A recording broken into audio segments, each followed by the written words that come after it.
اسی طرح اگر کوئی بندہ شرعی فقیر ہے اور اس کے پاس کچھ زمین ہے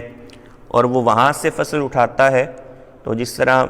پاگل، مجنوں اور نابالغ کی زمین کی فصل کا عشر لازم ہے، اسی طرح جو بندہ شرعی فقیر ہے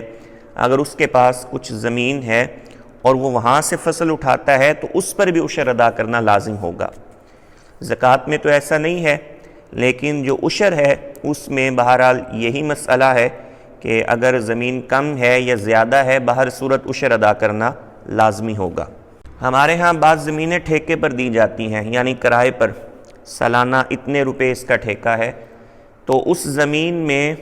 جو بندہ کاشتکاری کر رہا ہے وہ بندہ عشر ادا کرے گا۔ ہاں اگر حصہ مقرر ہے، ایک شخص کہتا ہے میری زمین ہے،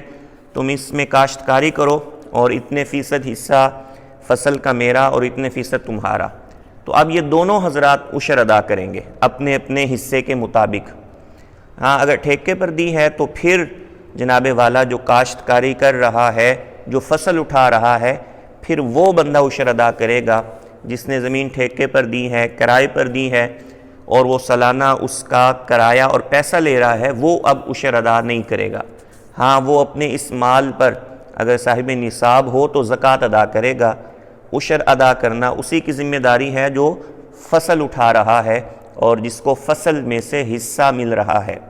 یعنی بعض اوقات ٹھیکے پر دی جاتی ہے اور بعض اوقات بٹائی پر زمین دے دی جاتی ہے کہ بھائی اس میں کاشتکاری کرو، خرچہ میں کرتا ہوں اور کھاد وغیرہ پانی کے اخراجات میرے، تم محنت کرو۔ یا بعض اوقات اس طرح ہوتا ہے کہ زمین میری ہے، باقی معاملات تمہارے ہیں،